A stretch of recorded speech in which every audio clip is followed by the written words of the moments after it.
Présentation. Donc, bienvenue dans ce webinaire de ce matin où on va parler du sujet de la retraite et notamment comment préparer votre feuille de route et comment sera calculée votre retraite et comment donc l'optimiser. Avant de rentrer dans le vif du sujet, je vais vous énoncer deux consignes importantes. La première, c'est qu'on va être contraint de muter vos micros pour que la présentation soit plus audible à la fois pour vous et pour les présentateurs. Si vous souhaitez poser des questions, vous pouvez les poser sur le chat tout au long de la présentation où Arthur et Quentin vont vous répondre. Et également, entre chaque partie, on va remonter les questions à l'oral pour y répondre.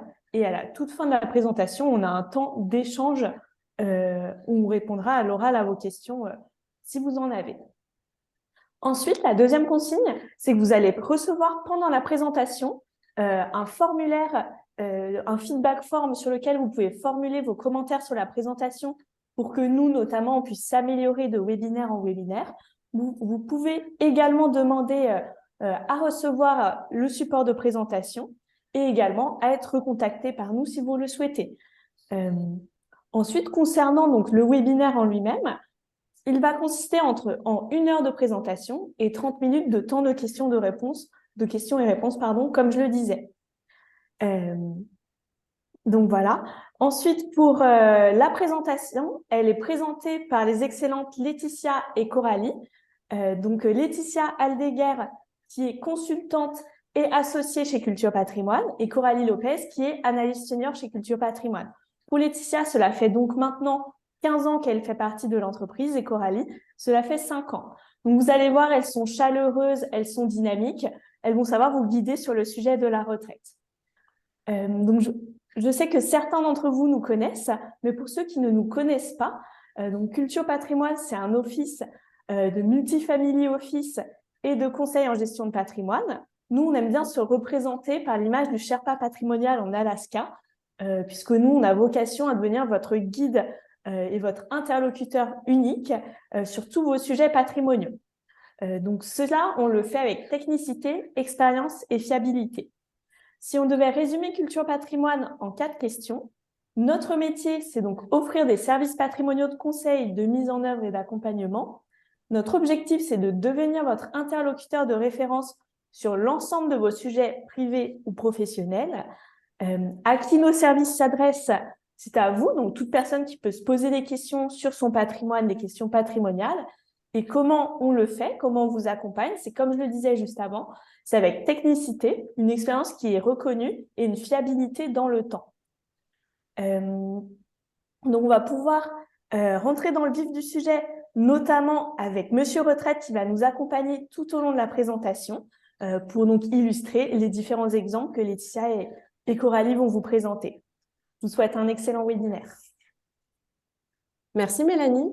On est ravis de vous accueillir aujourd'hui. On espère que cette présentation va pouvoir vous apprendre des choses. Donc, avant de démarrer, on vous projette le sommaire. On va d'abord faire une petite introduction qui va nous permettre de se redonner les grandes lignes et les prérequis sur ce dont on va parler aujourd'hui. On verra ensuite, dans un deuxième temps, le système actuel, donc avec les règles qui s'appliquent et également quelques spécificités par rapport aux périodes à l'étranger. Dans un troisième temps, on verra les optimisations qui sont envisageables.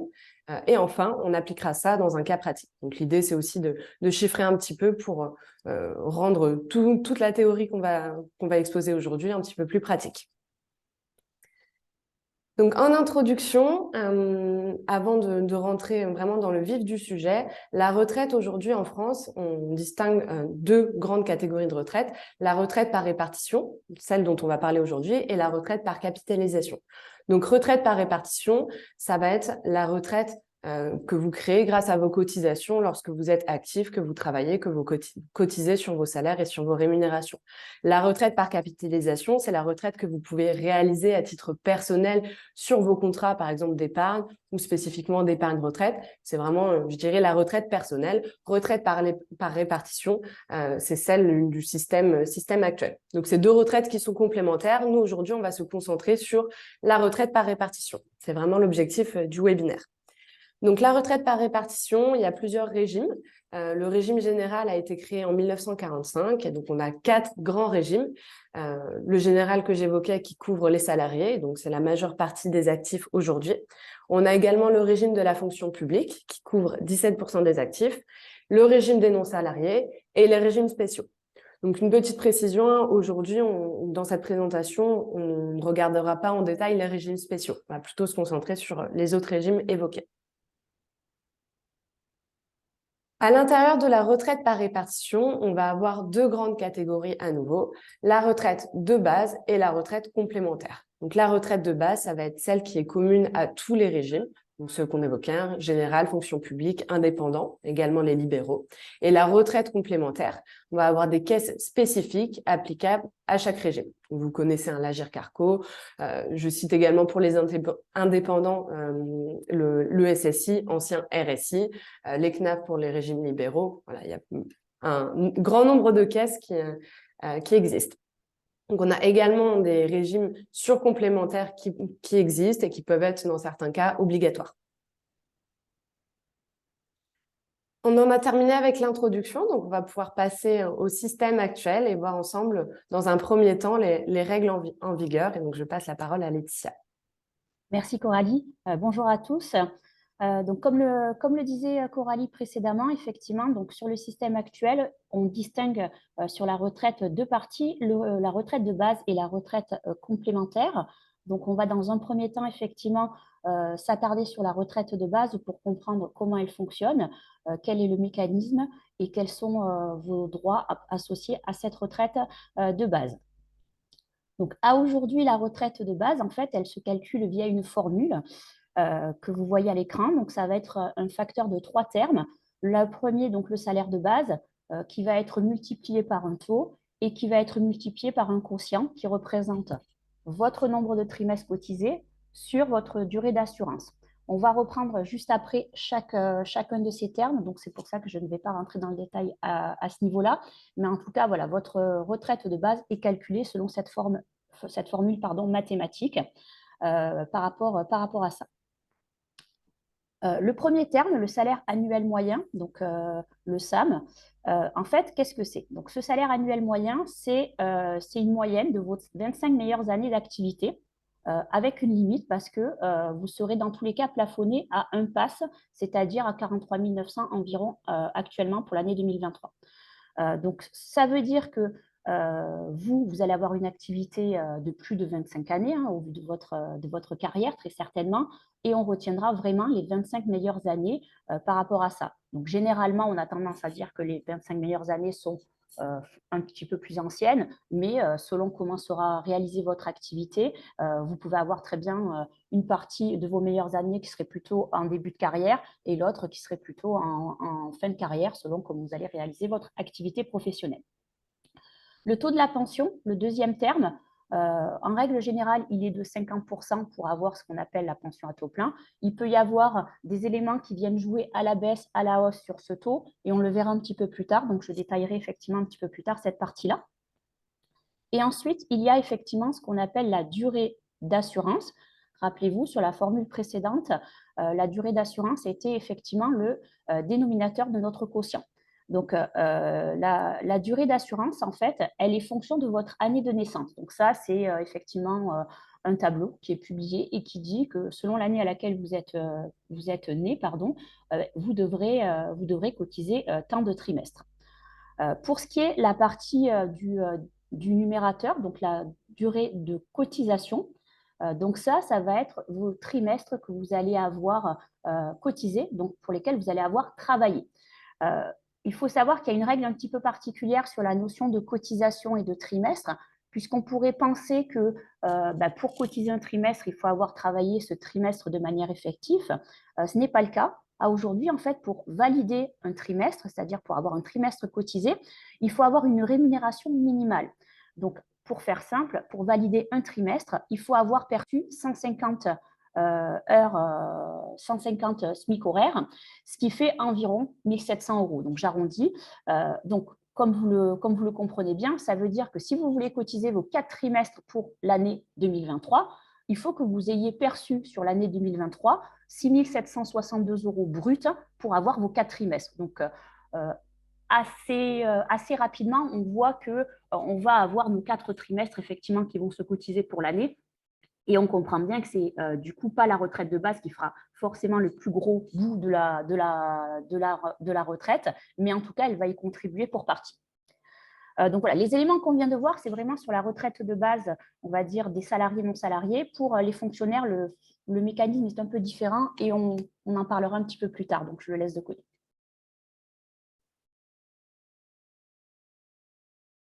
Au niveau toujours de la retraite de base, donc on voyait juste avant que le salaire annuel moyen ou le RAM, le revenu d'activité moyen, selon si on est en salarié ou en non salarié, était effectivement calculé sur les 25 meilleures années. Qu'est-ce qui se passe si vous avez été sur une activité qui était sur plusieurs régimes au cours de votre carrière? Dans ce cas-là, effectivement, pour faire ce calcul, on va proratiser cette durée d'assurance par rapport à chaque régime. Donc, je prends un exemple. Imaginons que vous avez été un tiers de votre activité en salarié et 2 tiers de votre activité professionnelle en non salarié. On va aller effectivement regarder en fonction des 2 régimes, 1 tiers de 25 et 2 tiers de 25 pour voir les meilleures années dans chaque partie. Au niveau de la durée d'assurance que je vous indiquais tout à l'heure, effectivement, c'était que cette durée d'assurance, elle était définie par rapport à votre année de naissance. Donc, malheureusement, vous ne pourrez pas choisir quoi que ce soit sur cette partie-là. Le tableau qui est à l'écran correspond à la situation actuelle. Actuellement, effectivement, il faut avoir cotisé 172 trimestres à partir de 73 pour pouvoir partir à la retraite, pour pouvoir demander la liquidation de sa retraite. Bien entendu, il y a une réforme qui est en cours. Ces éléments vont certainement être ajustés. On en parlera un petit peu plus tard. Mais pour le moment, ce n'est pas voté. Donc, on est effectivement sur la présentation des éléments. Mais il y a un ajustement qu'on présentera un petit peu plus tard.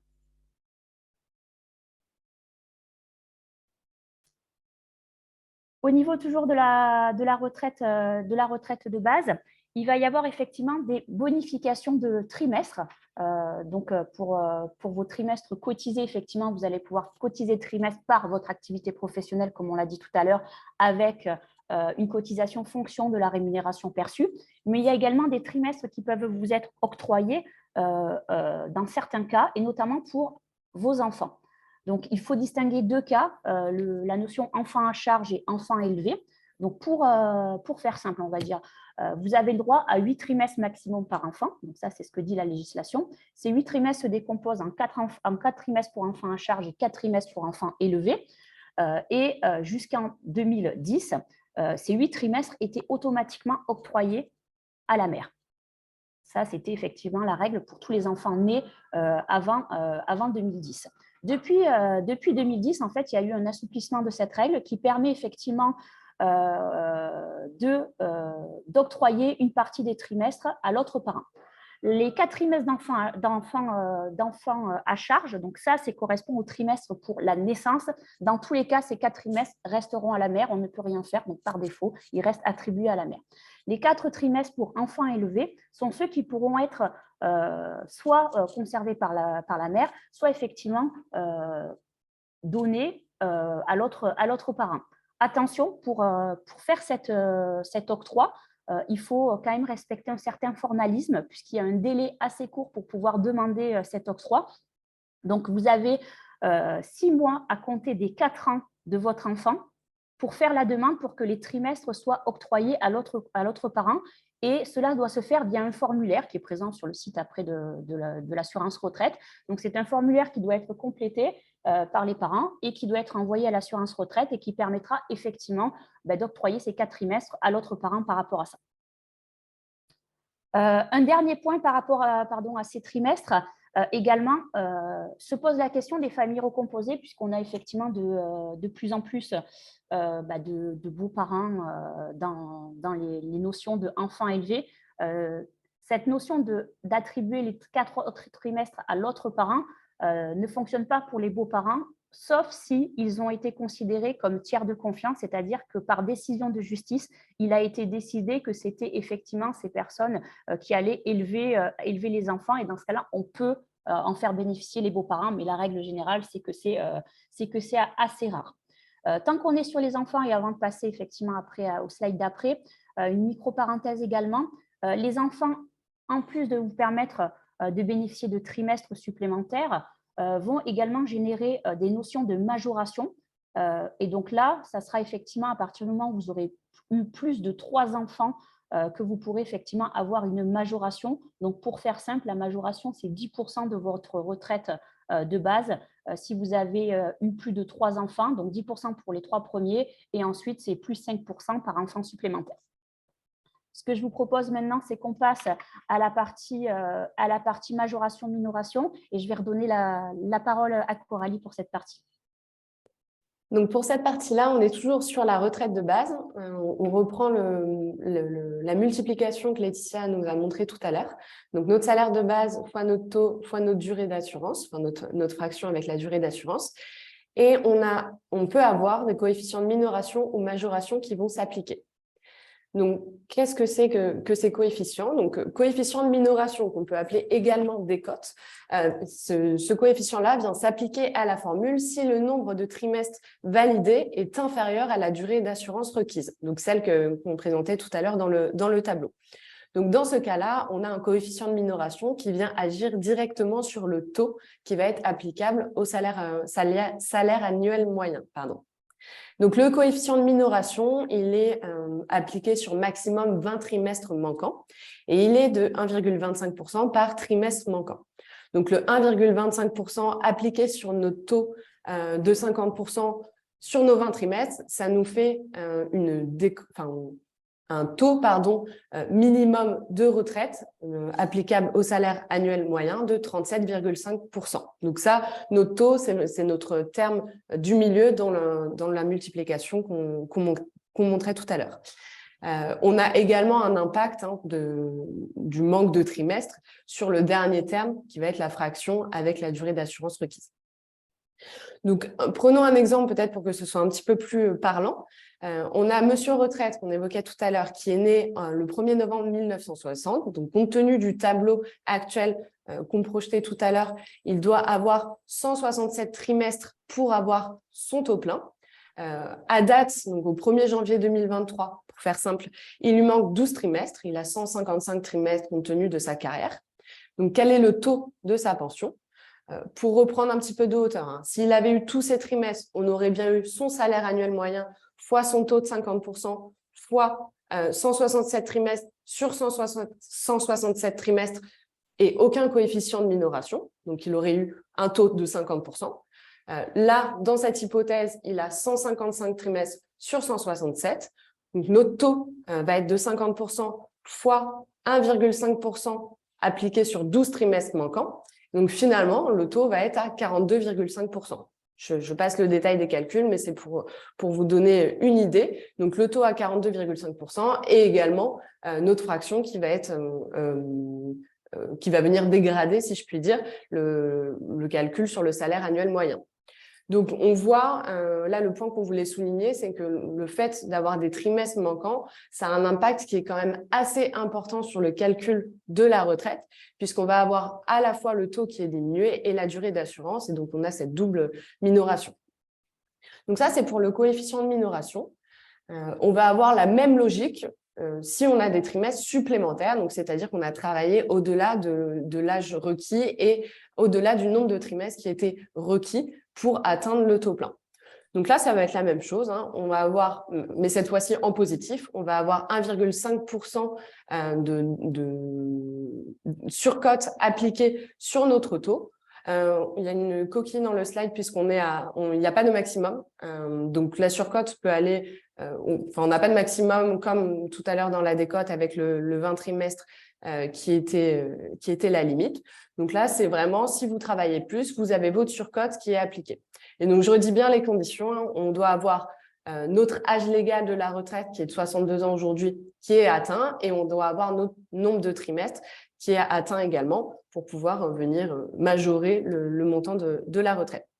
Donc, prenons à nouveau l'exemple de Monsieur Retraite. Cette fois-ci, il cotise 3 ans après avoir le taux plein. Donc, il a 12 trimestres supplémentaires. Et donc là, en termes de taux, on va être à 61,63% sur le, enfin 57,5% de taux. Et on va avoir également la majoration sur la durée d'assurance. Et donc, le 61% que j'évoquais, c'est au global qui va être appliqué sur le salaire annuel moyen. Donc, on voit qu'à l'inverse, la surcote, quand on travaille plus, elle a un impact intéressant sur la retraite. Donc pour faire simple, juste de se redire là en termes de chiffres, pour faire simple, un trimestre de bonification, comme notre 1,25 est appliqué sur notre taux, ça nous donne plus 0,6225% de taux supplémentaire sur le salaire annuel moyen, donc sur le calcul de notre retraite. Laetitia, je te laisse reprendre sur la partie réversion. Tout à fait. Pour terminer sur la partie retraite de base, effectivement, là, on vient de voir les conditions qui vont s'appliquer pour vous au moment où vous allez liquider votre retraite sur la retraite de base. Que se passe-t-il malheureusement si vous avez ouvert des droits à retraite et que vous venez à disparaître? En fait, votre conjoint peut, dans certains cas, bénéficier d'une réversion de la pension de base. Donc, il y a quand même des conditions, effectivement, sur la retraite de base pour y avoir droit. Donc, la première, c'est qu'il faut avoir été marié au défunt, c'est-à-dire que la personne qui pourra prétendre à votre réversion a dû à un moment ou à un autre être votre conjoint. Donc, le premier point qui ressort de ça, c'est qu'effectivement, si vous avez été pacsé ou en union libre, votre partenaire, effectivement, ne pourra pas en bénéficier. Il faut également être âgé d'au moins 55 ans pour pouvoir en bénéficier. Et il y a un plafond de ressources qui existe, au-delà duquel la réversion est réduite. Donc ça, c'est important.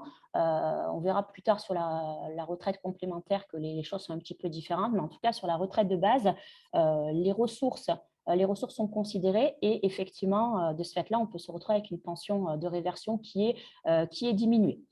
Donc, avant de parler de la spécificité en cas de pluralité d'ex-conjoints ou de remariage, juste pour terminer sur les éléments de la réversion, donc, le pourcentage de la réversion est de 54%, donc c'est-à-dire on prend votre pension de base et votre conjoint, s'il a droit à la réversion, aura droit à 54% de cette pension, plus les majorations, effectivement, s'il a eu au moins 3 enfants, qui sont de 10%, comme je le disais tout à l'heure. Si on revient à la spécificité effectivement du remariage ou de plusieurs mariages, donc en fait, il va y avoir effectivement plusieurs possibilités. Dans le cas où vous avez été marié plusieurs fois, chaque conjoint, ex-conjoint recevra au prorata de la durée de votre mariage par rapport à ça. Donc pour faire simple, si on prend le cas de Monsieur Retraite qui aurait été marié effectivement 2 fois, il a son premier mariage qui a duré 12 ans et le second mariage a duré 18 ans. Qu'est-ce qui va se passer effectivement au moment de son décès, en supposant qu'il a une pension de 2 500 € par mois? Et on va faire effectivement un prorata. Donc, pour sa veuve avec qui il a été marié 12 ans, effectivement, donc on va prendre ces 2 500 € auxquels on va appliquer les 54%, fois les 12 ans qui étaient sa durée de mariage, divisé par 30, 12 pour le mariage actuel et 18 ans de son précédent mariage. Et ça va donner à sa veuve une pension théorique de réversion de 1 350 €. Pour son ex-épouse, on fait le même calcul, effectivement, et ça va nous permettre d'arriver à un montant effectivement, après, derrière, qui sera à peu près de l'ordre de 1 150 €, pardon. Donc ça, effectivement, c'est la notion des ex-conjoints et conjoints actuels. Donc, vous voyez, il faut faire attention sur la pension de base parce que souvent, on peut avoir l'impression que tout sera reversé à notre conjoint actuel, mais quand on est en remariage, souvent, le premier conjoint peut avoir beaucoup plus que le suivant parce qu'une durée plus longue de mariage par rapport à ça.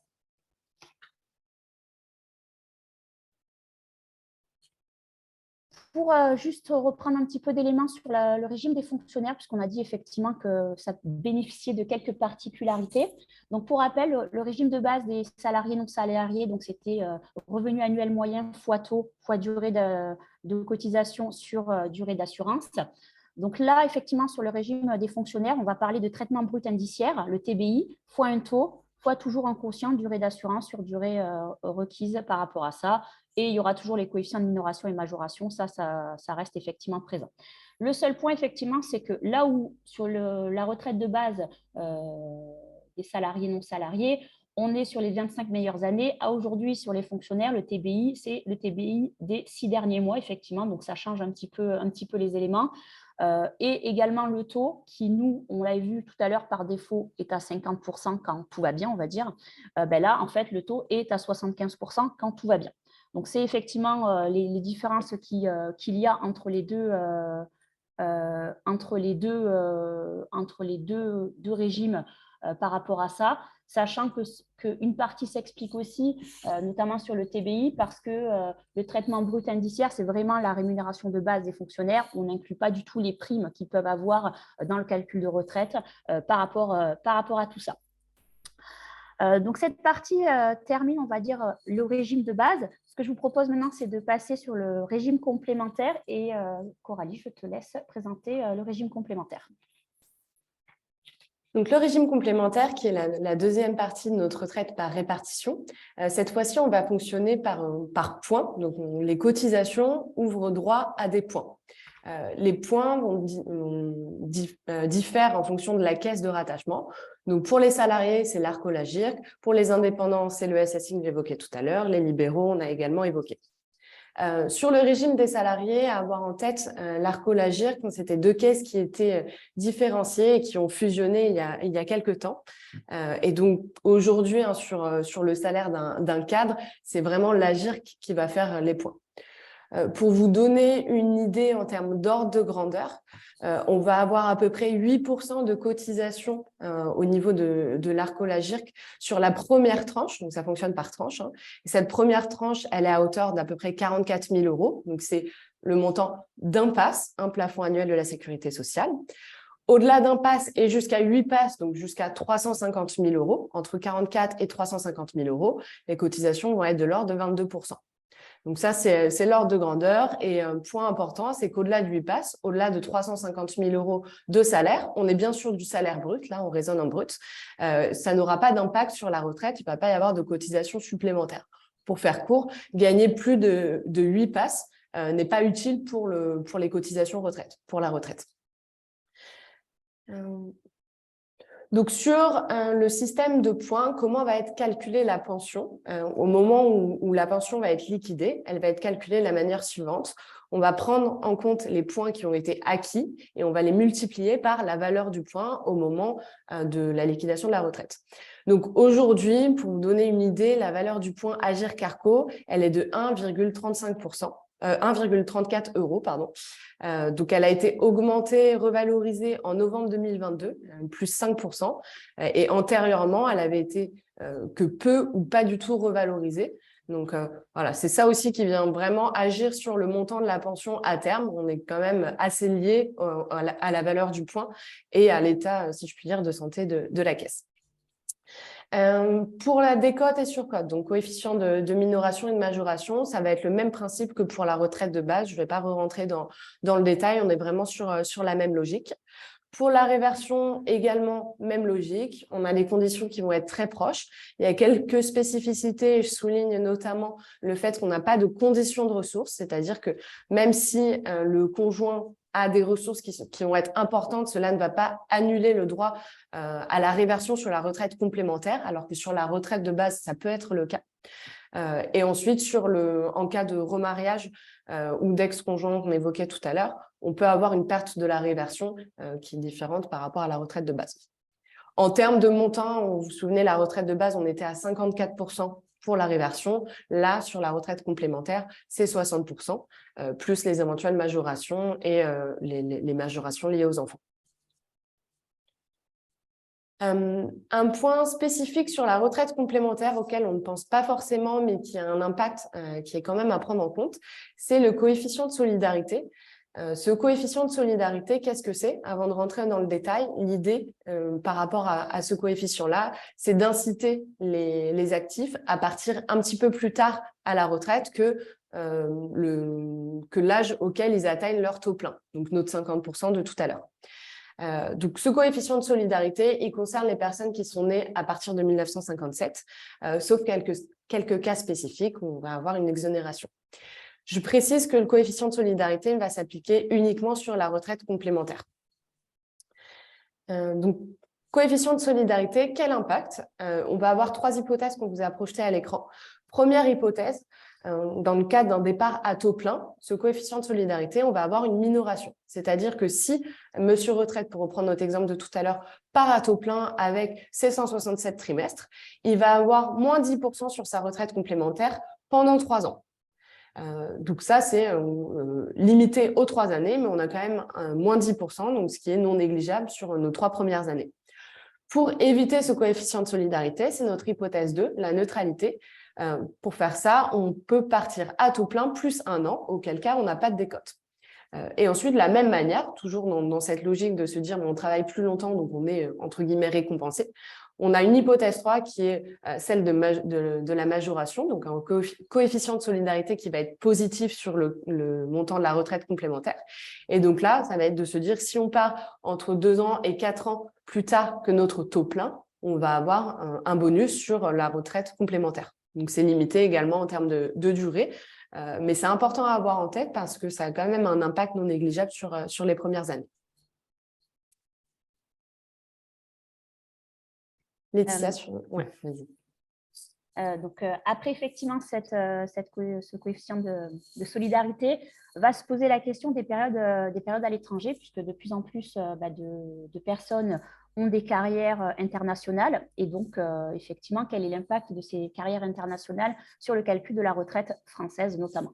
Donc, il va falloir dans un premier temps différencier le statut qu'on avait quand on était à l'étranger. Donc, on rappelle les statuts à ce niveau-là. Donc, il peut y avoir le statut de détaché et le statut d'expatrié. Donc, détaché, qu'est-ce que ça veut dire? Ça veut dire que vous êtes mis temporairement au service d'une société française, d'une société hors de France, pardon, mais que vous gardez votre contrat français et par conséquent, vous restez affilié au régime de retraite français. Donc, ça veut dire que dans ce cas-là, vous cotisez comme si vous étiez en France.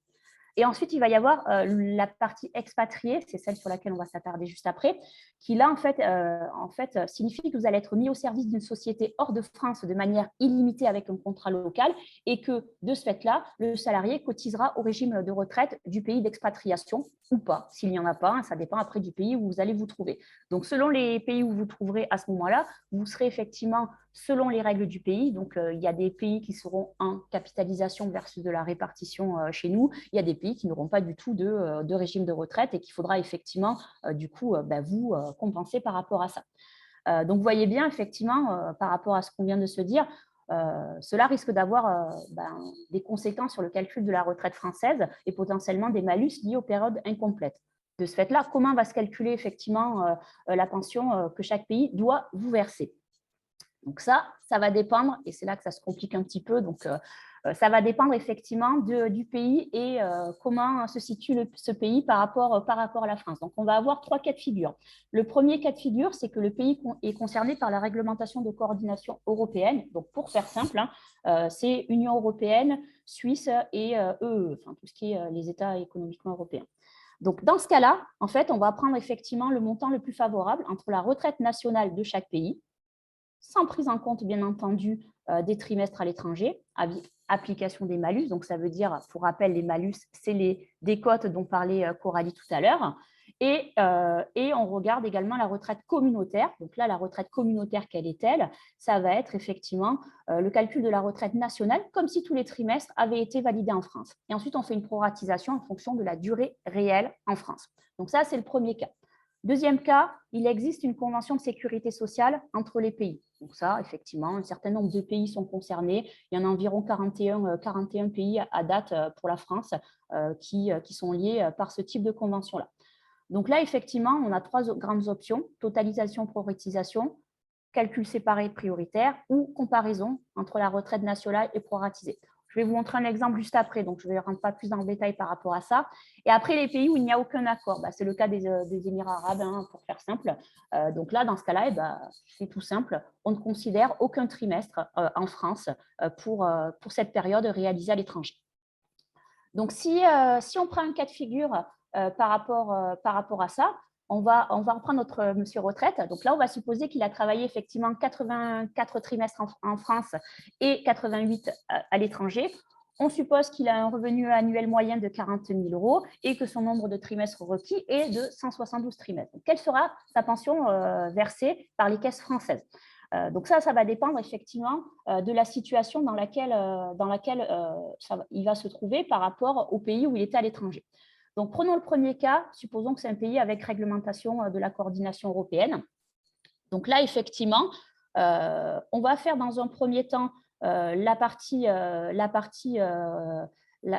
qui va permettre de voir avec calcul national. Donc, comment on fait ce calcul-là? On prend notre SAM, les 40 000 € que je vous mentionnais tout à l'heure. On prend son nombre de trimestres fait en France, 84, divisé par sa durée requise, 172, multiplié par 37,5%, par le taux décoté. Rappelez-vous, on a dit que s'il lui manquait plus de 20 trimestres, le taux était au minimum à 37,5. Donc, ce calcul-là, effectivement, va vous donner une pension dans ce cas théorique de 7 325.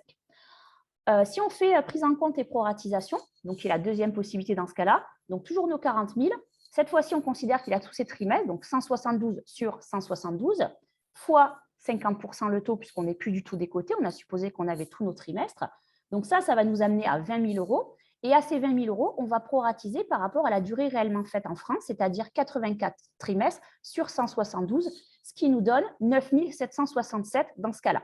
Donc, ce qu'on voit effectivement dans ce cas-là, c'est que la deuxième option est plus intéressante, donc c'est celle-ci qui sera retenue dans ce cas-là. Si on prend le cas du pays avec convention, c'est les mêmes calculs et effectivement, on va retomber sur la partie la plus intéressante est de 9 767. S'il n'y a pas d'accord, on est sur le premier calcul que j'ai fait et donc effectivement, on voit qu'on est à 7 325. Donc, pour rebondir par rapport à ce que je disais juste avant, effectivement, si vous avez cotisé dans un pays où il n'y a aucune convention telle que les Émirats arabes, pour reprendre mon exemple, vous voyez bien que votre pension en France va quand même être minorée de manière forte et qu'il faudra, par rapport à tout ça, effectivement, préparer et compléter sa retraite avec d'autres éléments. Donc, ça termine notre deuxième partie sur le système actuel et on va pouvoir basculer dans la troisième partie qui correspond aux améliorations et optimisations possibles. Et donc là, vous voyez les 4 points qu'on va aborder. D'abord, le premier point qui concerne le relevé de carrière, ensuite le rachat de trimestre, le cumul emploi-retraite et la retraite progressive. Donc, c'est les points qu'on trouvait intéressants à souligner aujourd'hui. Au niveau du relevé de carrière, donc le relevé de carrière, ou relevé individuel de situation, c'est le relevé que vous pouvez trouver sur le site Assurance Retraite et qui permet de regrouper, retranscrire toutes les années où vous avez cotisé. Donc, ce relevé de carrière est disponible, vous le recevez de manière automatique à partir de 55 ans, accompagné d'une simulation de la retraite. Et donc, on voulait souligner le fait qu'il y a souvent des erreurs dans ce relevé. Et donc, il faut, si je puis dire, prendre avec des pincettes les montants, notamment de simulation de retraite, qui sont indiqués, parce qu'on a des erreurs, et notamment des erreurs fréquentes qu'on a listées ici. Donc, la non prise en compte des trimestres et majorations pour les enfants qu'on évoquait tout à l'heure. On voit que ça a quand même un impact important sur les trimestres et sur le calcul de la retraite. On a également le service militaire qui est souvent manquant et on peut avoir des années qui sont manquantes. C'est-à-dire que même si vous avez été déclaré, vous avez fait ça dans les règles avec votre employeur, il peut arriver qu'il y ait un loupé entre la récolte des informations auprès de l'assurance retraite. Et donc, pas de souci, on peut faire des régularisations, mais il faut juste bien l'avoir en tête et bien vérifier ce relevé de carrière-là. Donc, j'évoquais le fait de pouvoir faire des régularisations. On peut faire une demande auprès de l'assurance retraite. Cette demande, elle prend un peu de temps. Les délais de traitement sont assez longs. Et donc, il faut anticiper pour bien prendre en compte le départ en retraite et se dire que le relevé de carrière va être correct et qu'on va avoir une retraite qui sera calculée correctement. Donc, en tout cas, ça, nous, on le voit avec nos clients. Il y a quand même assez fréquemment des erreurs. On peut régulariser, il n'y a pas de souci, mais il faut juste anticiper. Donc ça, c'est sur la partie relevé de carrière. Ensuite, l'autre optimisation qu'on voulait vous projeter aujourd'hui, c'était le rachat de trimestre. Donc, à nouveau, sur le calcul de la retraite, on va d'abord parler de la retraite de base et on verra ensuite pour la retraite complémentaire. Donc, la retraite de base, on peut racheter des trimestres quand il nous en manque. On peut en racheter maximum 12 et on va pouvoir racheter en fonction de plusieurs cas. Et donc, pour faire simple, les cas les plus courants, ça va être des années incomplètes. Exemple, vous avez travaillé, vous avez commencé votre emploi en fin d'année et donc vous n'avez pas 4 trimestres sur l'année en question. Ou bien les années d'études supérieures qui font que finalement, vous avez commencé à travailler un petit peu plus tard. Et donc, pour arriver plus tôt à votre taux plein, vous pouvez racheter ces années d'études supérieures.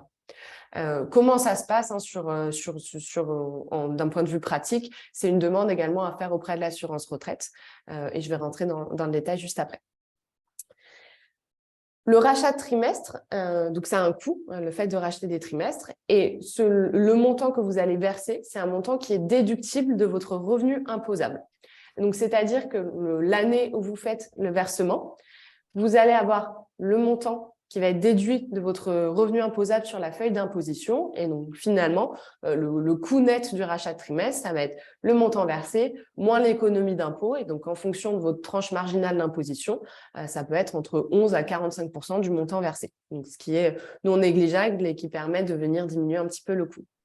Point important, la déduction peut être étalée sur plusieurs années puisque le versement peut se faire en plusieurs fois. Vous pouvez racheter les trimestres selon plusieurs échéances.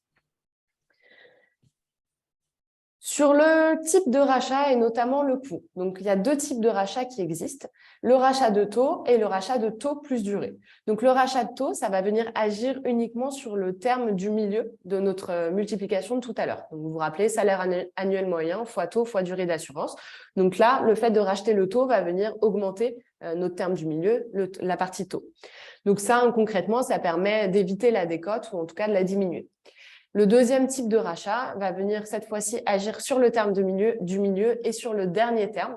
On va venir augmenter le taux et la durée. Et donc, forcément, ça a un impact plus important sur le calcul de la retraite. Mécaniquement, le coût de ce rachat-là est plus important. Donc, le coût du rachat, pour reprendre, va dépendre de l'option choisie, si on prend le taux ou le taux et la durée, va dépendre également de votre revenu moyen des 3 dernières années. Donc ça, c'est un barème que vous pouvez retrouver et qui existe, qui dépend du revenu moyen et également de l'âge lors du rachat. Pour faire simple, plus vous rachetez tôt, moins c'est cher. À noter un point important, c'est que le fait de racheter des trimestres, donc là on est bien dans la retraite de base, mais le fait de racheter des trimestres va venir agir sur vos droits, agir carco, donc va générer des droits complémentaires également. Donc ça a un impact également sur la retraite complémentaire. Donc, juste avant de passer à la retraite complémentaire, un exemple. Donc là on a pris le cas de l'option rachat taux et durée. Donc, monsieur retraite, on est toujours sur notre exemple, il a 155 trimestres en 2023, il est censé en avoir 167 pour partir à taux plein. Il peut en racheter jusqu'à 12, donc là, c'est parfait, c'est ce qui lui manque. On voit en termes de chiffres que notre formule, elle est bien augmentée ici, notre taux, et également ici, notre durée. On passe de 155 sur 167 à 167 sur 167. Donc, ça a un double effet. Avant de se poser la question du rachat de trimestre sur la retraite de base, il y a plusieurs calculs à envisager. Donc, dans un premier temps, il faut déjà calculer sa retraite de base pour voir où est-ce qu'on se situe. Ensuite, il faut calculer le coût du rachat et là, bien évidemment, prendre en compte le gain d'impôt sur le revenu, puisque ça compte dans le coût net. Et ensuite, calculer la retraite de base avec les trimestres rachetés, pour pouvoir faire la comparaison. Et donc, le point intéressant à trouver, c'est notre point d'équilibre, à savoir quand est-ce que notre rachat de trimestre va être rentabilisé par rapport au coût qu'on a évoqué. Et donc ça, c'est un calcul à faire, c'est-à-dire que le rachat de trimestre, ça peut être intéressant, pas forcément dans tous les cas, et c'est vraiment ça qui va nous guider. Est-ce qu'il faut en faire un ou pas? Quel est notre point d'équilibre? À quel âge est-ce qu'on y arrive? Et donc, est-ce que c'est intéressant dans votre situation? Donc ça, c'était sur la retraite de base. Sur la retraite complémentaire, notamment pour la complémentaire des salariés, donc vous vous rappelez, là, on n'est pas sur une logique, on est sur une logique de points. Et donc, on n'est pas sur un rachat de trimestre, mais sur un rachat de points. Donc là, on peut racheter au plus tard à 66 ans. On a également une limite de points qui s'applique sur la durée d'études. Et donc, de la même manière, on va être sur la même logique. Le coût va dépendre du nombre de points, de la valeur du point et de l'âge au moment où on rachète les points. Pour les commerçants et artisans, il existe un régime qui va être complémentaire au rachat de trimestre classique qu'on a vu. Donc là, on reprend un petit peu de hauteur sur la logique. Sur le régime complémentaire va s'appeler le rachat Madelin. Et donc, celui-ci va permettre de venir racheter des cotisations d'années qui vont être incomplètes uniquement. Donc là, on exclut les années d'études que j'évoquais tout à l'heure. C'est vraiment sur des années incomplètes. On ne va pas avoir de conditions d'âge requises et on ne va pas avoir de limite en termes de trimestres qu'on va pouvoir racheter. Donc, la question qu'on peut se poser si on est dans le régime commerçant ou artisan, c'est est-ce que je fais un rachat classique ou un rachat Madelin? Bien souvent, le Madelin est plus intéressant parce qu'on n'a pas de limite de trimestre. Et en plus, en termes de coût, on est sur un coût qui est moins cher. L'assiette est plus faible pour le calcul de ce coût. À noter, les deux rachats sont cumulables, donc c'est possible de faire un rachat Madelin et un rachat classique. Donc, ça termine la partie sur le rachat de trimestre et on va rentrer dans la troisième optimisation qui est le cumul emploi-retraite. Et donc, je vais passer la main à Laetitia sur cette partie. Il y a effectivement une autre possibilité aujourd'hui, c'est de se dire de partir effectivement à la retraite et de continuer à travailler. Donc, c'est ce qu'on appelle le cumul emploi-retraite qui permet du coup de cumuler ces deux revenus. Attention, il y a des critères à respecter. Donc, il faut effectivement avoir atteint son taux plein et avoir liquidé toutes ses pensions. Si ce n'est pas le cas, si vous ne respectez pas ces cas-là, vous allez avoir un délai de carence de 6 mois éventuellement et vous aurez effectivement des conditions de montant qui seront imposées au total de vos revenus d'activité et de retraite. Et si jamais vous avez un dépassement, ça veut dire mécaniquement une réduction de votre pension de retraite.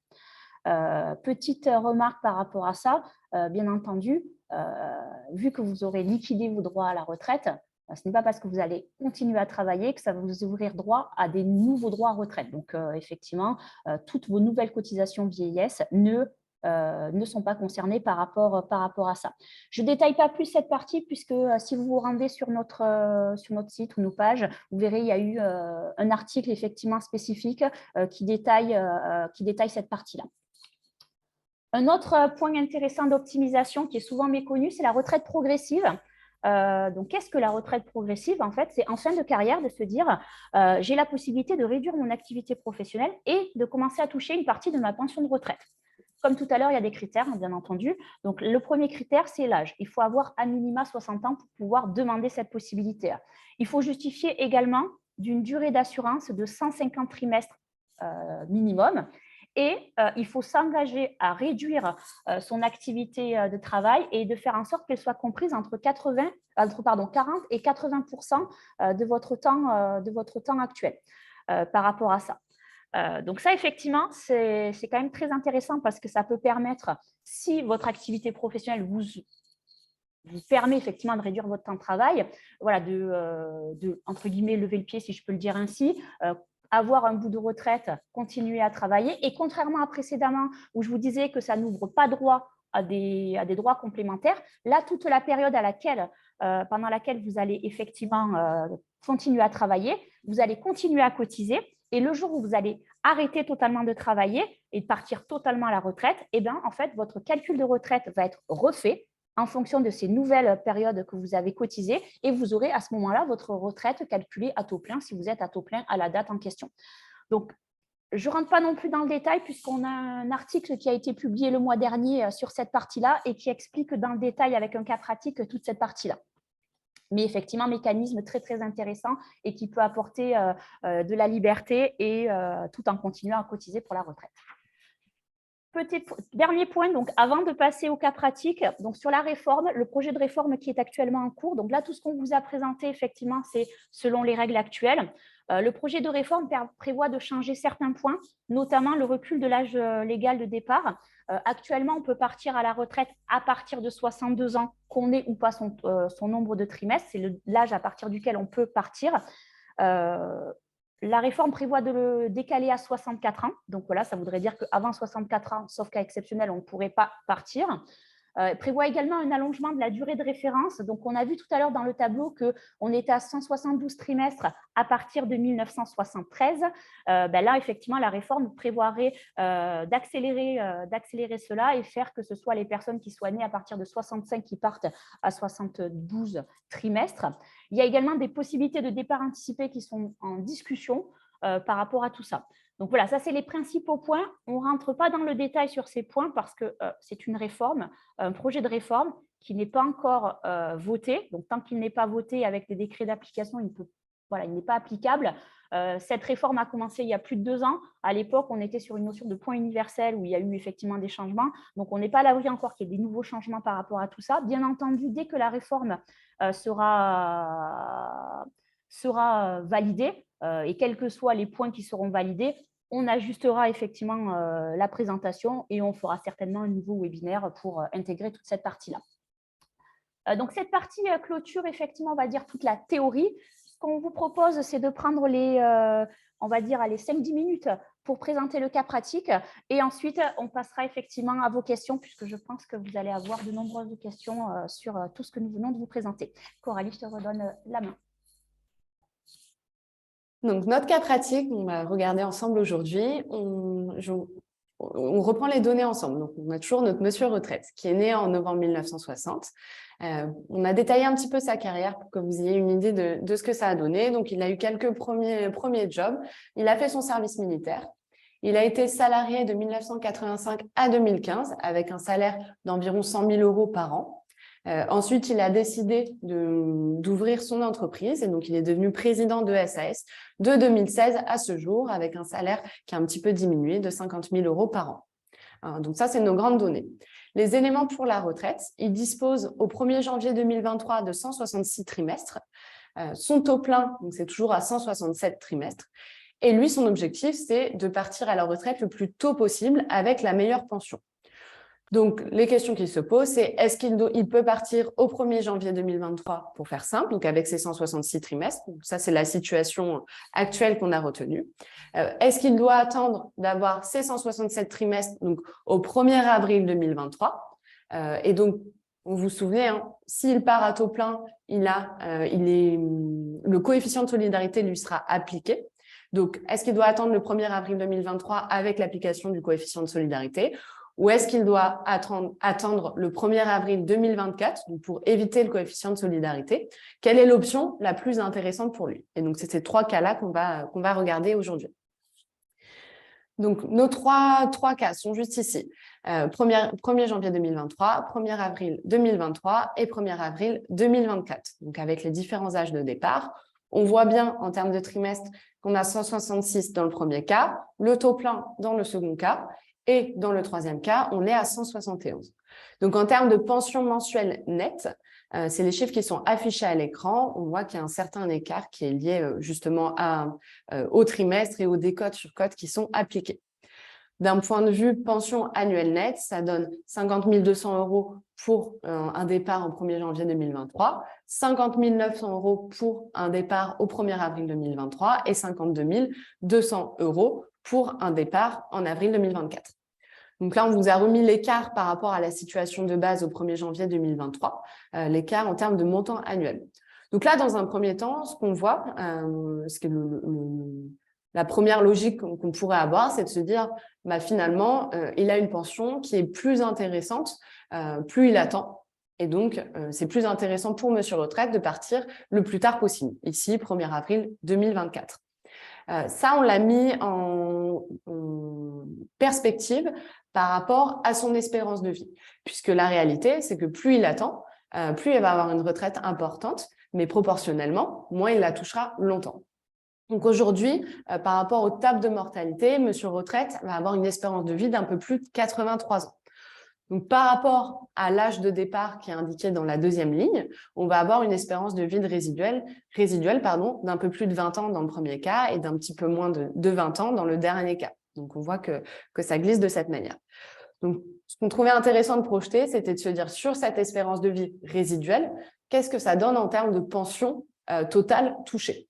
Et donc, on voit là que finalement, le fait d'attendre, si on part sur cette espérance de vie-là, Monsieur Retraite aura annuellement un montant plus important, mais quand on fait la somme, on va avoir un montant moins important. Donc, c'est notre 1 031 000 qui est affiché ici par rapport à 1 054 000 au 1er janvier 2023. Et donc là, dans cette logique, c'est plutôt notre hypothèse du milieu, attendre le taux plein, qui est intéressante. Mais vous vous rappelez, le taux plein, ça signifie que Monsieur Retraite va se voir appliquer le coefficient de solidarité. Coefficient de solidarité, c'est une décote de 10% sur la retraite complémentaire pendant les 3 premières années. Donc là, dans cette hypothèse, ça donne 10 100 € au total, dans 3 années, de malus qui va être appliqué. Et donc là, si on refait notre calcul avec le malus, ben finalement, on a une pension de retraite, enfin un total de pension de retraite qui est plus intéressant en cas de départ au 1er janvier 2023 par rapport aux 2 autres hypothèses. Donc, c'est un peu contre-intuitif, mais c'est un exemple qui montre bien qu'il est intéressant de se poser la question en amont et de voir les différentes hypothèses pour savoir quelle est la plus intéressante dans le cas spécifique. Donc, on voit bien que là, notre calcul dépend de l'espérance de vie résiduelle. Et donc, finalement, on se dit, Monsieur Retraite, il est en bonne santé, peut-être qu'il va vivre plus longtemps. Pour pousser l'exemple, on a poussé à 5 ans de plus que l'espérance de vie, donc un peu plus de 88 ans. Et donc là, on voit qu'on tend au point d'équilibre entre 1er janvier 2023 et 1er janvier 2024. Donc tout ça pour vous dire que au-delà du calcul pur de la retraite, c'est intéressant de mettre en perspective et de se poser la question de l'horizon finalement d'espérance de vie, parce que ça va venir bouger notre conclusion. Et en fonction des hypothèses qu'on prend, on peut avoir un point d'équilibre qui est plus ou moins important. Là, on voit que c'est à peu près à 88 ans pour Monsieur Retraite. Mais donc, c'était intéressant de se poser la question parce que lui, son objectif, c'est de partir le plus tôt possible.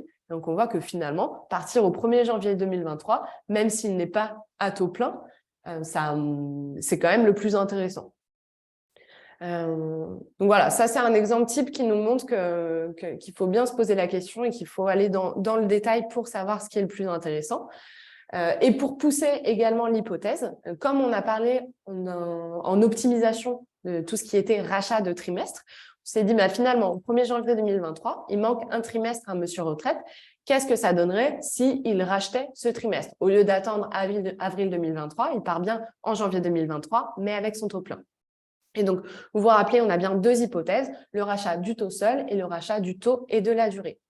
Donc, dans le cas d'un rachat avec l'option taux seul, le coût net après une déduction fiscale en hypothèse à 30% de tranche marginale d'imposition, il est de 3 100 € compte tenu de l'âge de Monsieur Retraite. Donc, notre 3 100 € permet de racheter notre trimestre et de générer 552 € de retraite annuelle supplémentaire. Comme Monsieur Retraite part à taux plein au 1er janvier 2023, cette fois-ci, on a le coefficient de solidarité qui s'applique. Et donc là, ce qu'on a regardé, c'est le délai de récupération, c'est-à-dire par rapport au coût du rachat, par rapport à la retraite nette supplémentaire générée et en prenant en compte également le coefficient de solidarité qui vient diminuer un petit peu ce gain, on a un délai de récupération qui va être de 25 années de retraite dans ce cas, donc environ 87 ans pour Monsieur Retraite. Donc, c'est-à-dire que si, pour faire simple, s'il vit au-delà de 87 ans, ça aura été rentable pour lui de racheter le trimestre dans cette option, sinon ça n'aura pas été rentable. Dans la seconde hypothèse, on est dans la seconde option, avec un rachat au titre du taux et de la durée. Le coût de rachat, donc c'est ce qu'on disait tout à l'heure, est un petit peu plus cher. Ça génère des droits supplémentaires plus importants à la retraite, donc 654 €. Notre coefficient de solidarité ici reste stable et donc le délai de récupération est ici de 23 années, donc environ 85 ans pour Monsieur Retraite. Donc, sur cette partie rachat, une précision, il convient quand même d'être précautionneux parce que des réformes sont possibles. Laetitia l'évoquait avec la réforme qui est en cours. On n'est pas à l'abri que de nouvelles réformes soient mises en place, notamment sur cette partie-là. Et donc, on a évoqué le fait de racheter tôt et de se dire que c'était moins coûteux que d'attendre. Mais la contrepartie, c'est qu'on a plus de chances que ça puisse bouger. Donc, quand on a une carrière qui a vraiment été entrecoupée et qu'on a beaucoup de trimestres manquants, la question se pose peut-être un petit peu moins parce que le rachat trimestre a de toute façon un intérêt. Mais quand il manque peu de trimestres, il faut vraiment se poser la question de l'intérêt de racheter et de l'impact. Et il faut challenger ça par rapport à la durée restante et aux éventuelles réformes qui pourraient intervenir. Donc ça termine notre cas pratique. On trouvait que c'était un bon exemple à vous projeter pour un petit peu illustrer toute la partie théorique qu'on a faite. C'est un exemple. Il y a plein d'autres optimisations qui sont possibles, qui sont envisageables. Ce n'est pas le seul exemple. Et surtout, ça va dépendre de la situation spécifique de chacun. Donc, Laetitia a évoqué le cumul emploi-retraite. Il y a également la retraite progressive qu'elle a mentionnée, qui sont des possibilités d'optimisation. Donc, en fonction de la situation de chacun, il va falloir regarder ce qui est le plus opportun. Et donc là, ce qu'il faut garder en tête, c'est que des optimisations sont possibles. Il faut regarder la carrière spécifique et une étude approfondie est nécessaire pour qu'on puisse savoir quelle est l'option qui sera la plus intéressante dans votre situation. Voilà.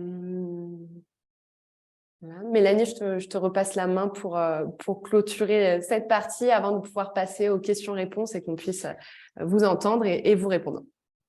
Oui, merci Coralie et Laetitia pour cette excellente présentation. Donc, merci à tous d'y avoir assisté. Comme je le disais en introduction, nous vous remercions de remplir le formulaire de feedback form donc, que vous avez à l'écran via le flashcode ou dans le chat que Arthur a envoyé. Ça nous permettra donc de nous améliorer avec vos commentaires et également, vous pouvez demander à recevoir donc, les slides de présentation et également mettre vos coordonnées si vous souhaitez être contacté. Donc, nous, on échangerait avec vous avec plaisir sur votre situation lors d'un rendez-vous découverte de 1 heure. Notamment, ça me fait penser à la question de Martine Cavarec, qui avait des questions par rapport au rachat de trimestre. Donc, ça, c'est vraiment une situation au cas par cas par rapport à votre situation globale et vos objectifs. Ça pourrait être intéressant d'échanger pendant 1 heure. Notamment puisque ça peut dépendre de si vous voulez faire une retraite par capitalisation à côté de votre retraite, de la retraite qui a été présentée aujourd'hui. Donc, notamment, on peut vous accompagner sur ce type de sujet et également d'autres sujets patrimoniaux. Donc, on va vous laisser 2-3 minutes pour remplir le feedback form si vous pouvez prendre le temps.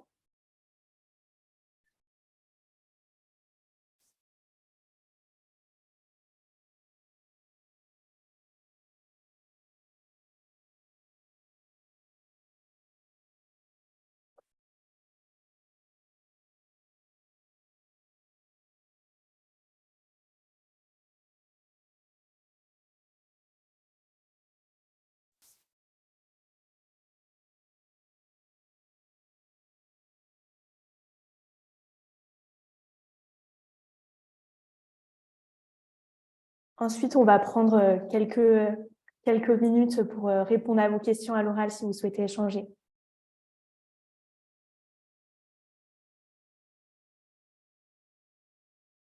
Merci Mélanie. On s'accorde encore un petit peu de temps. C'est vraiment important pour nous ce feedback form. Donc, on vous laisse un peu de temps pour le compléter et après, on échange ensemble.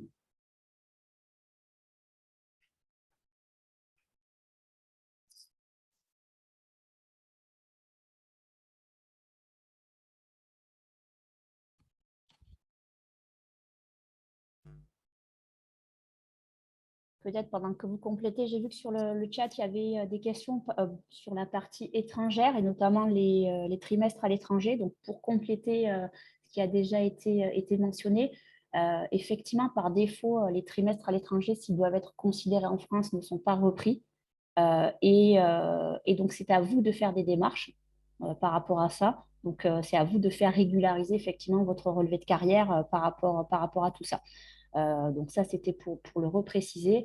Et après, quand vous êtes dans le cas, aussi un autre point peut-être de précision, parce que j'ai l'impression que des personnes peuvent être concernées.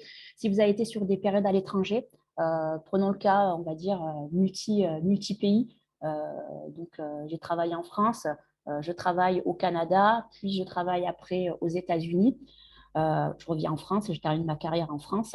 Le Canada et les États-Unis sont deux pays avec lesquels effectivement il existe effectivement des accords.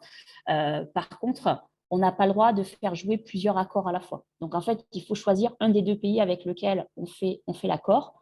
Et il faut faire attention parce qu'il peut y avoir des subtilités. Pardon. Donc, je reste sur mon exemple pour étayer. Si vous choisissez les États-Unis, en fait, ne reconnaissent pas les pays tiers. Donc, vous n'aurez que les trimestres États-Unis qui seront reconnus en France et pas du tout les trimestres Canada.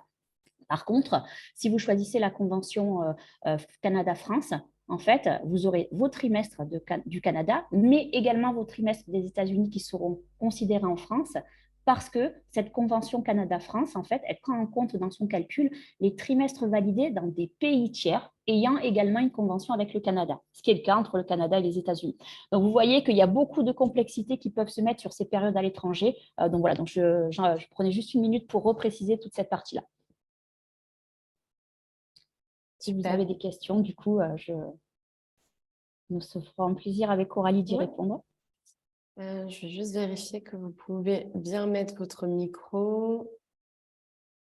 Je crois que c'est bon.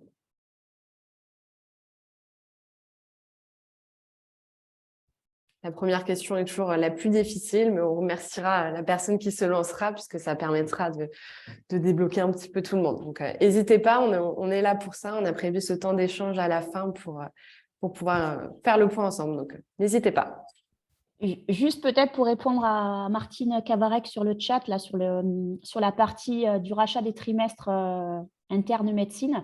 En fait, par rapport à ce que disait Mélanie tout à l'heure, ça va dépendre parce que normalement, si votre fille est interne, elle a une rémunération. Donc, elle a peut-être déjà des trimestres. Donc, le rachat va déjà dépendre de comment elle est par rapport à sa rémunération. Et après, effectivement, il faudra calculer pour voir en projetant sa carrière ce que ça donne. Et là, on rentre dans un calcul un peu plus complexe. Mais en tout cas, peut-être qu'elle a déjà des trimestres qui lui sont attribués parce qu'elle est rémunérée en tant qu'interne.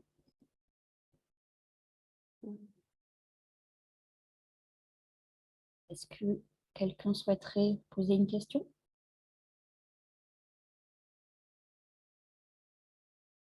Mélanie, si tu as des questions à faire remonter, peut-être qu'il y a eu dans le chat. J'ai l'impression que tout a bien été répondu, mais si besoin, on peut aussi y répondre maintenant. Non, tout a été répondu dans le chat, sauf s'il y a des questions complémentaires par rapport aux questions qui ont déjà été posées. N'hésitez pas à prendre la parole. On a une équipe chat efficace.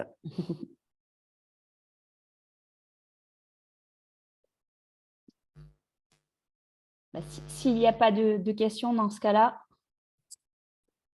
on va peut-être clôturer ce webinaire. Bien entendu,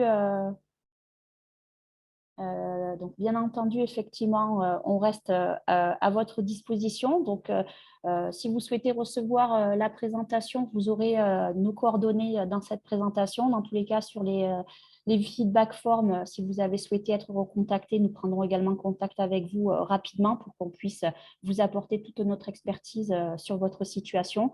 Et dans tous les cas, si ultérieurement vous souhaitez revenir vers nous, n'hésitez pas, on se fera un réel plaisir de vous accompagner et de pouvoir répondre à toutes vos questions.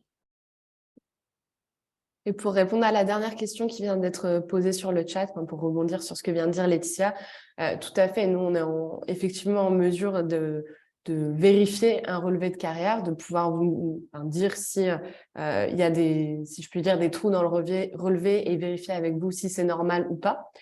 Et donc de conseiller ensuite sur la stratégie, qu'est-ce qui est le plus intéressant de faire, est-ce qu'il faut racheter des trimestres, est-ce que le cumul emploi-retraite peut s'appliquer pour vous, est-ce que la retraite progressive est intéressante. Voilà, donc c'est vraiment, ça fait partie de notre expertise et on serait vraiment ravis de vous accompagner là-dessus.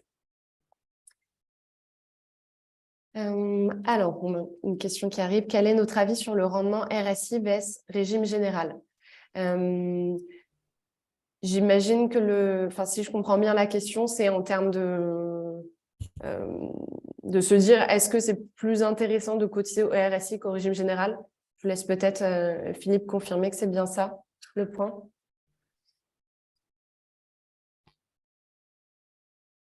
Super. C'est une bonne question. C'est deux caisses qui vont être vraiment, enfin deux systèmes qui vont être assez différents. Le point important pour les deux, ça va être plutôt leur évolution, puisqu'on sait aujourd'hui que les caisses de retraite sont quand même plutôt dans le rouge, que ce soit justement RSI ou régime général. Et donc, sur la retraite dont on parle aujourd'hui, il faut aussi être vigilant, prendre des pincettes, puisqu'on sait que ça peut évoluer. On a bien vu sur la partie complémentaire que le nombre de points, après, on y appliquait la valeur du point. Et donc, c'est cette valeur qui peut évoluer au cours du temps et en fonction de la santé de la caisse. C'est ça qui va jouer de manière importante dessus. Donc, Laetitia, je ne sais pas si tu as un point complémentaire, mais en tout cas, de mon côté, pas d'avis spécifique entre les deux. C'est plutôt sur les deux et sur l'évolution, être vigilant et faire attention par rapport aux chiffres qu'on a actuellement et aux chiffres que vous aurez le jour où vous liquiderez votre retraite.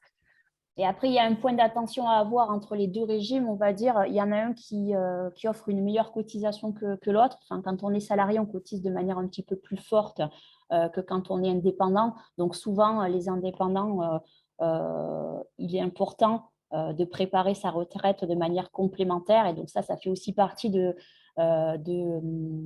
optimisations que nous réalisons, c'est-à-dire quand on fait effectivement une étude de retraite pour nos clients qui ont une activité ou qui ont une activité totale, on va dire, d'indépendant, effectivement, c'est d'assurer de manière complémentaire et le plus efficace possible un ajout de revenus pour cette retraite future.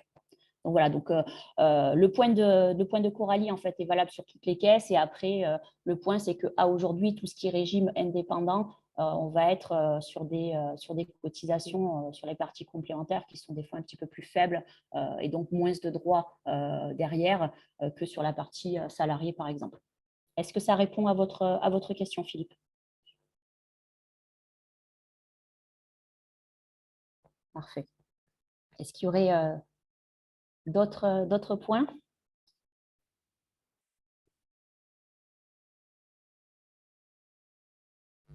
Non?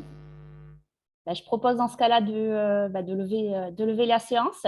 Merci à vous tous pour votre participation. J'espère que la présentation aura pu soit vous apporter des compléments, soit vous permettre d'y voir un petit peu plus clair sur votre situation ou vous apporter effectivement, en tout cas, des perspectives. On reste à votre disposition et on espère avoir le plaisir de pouvoir échanger avec vous prochainement. Merci à tous et puis bonne journée.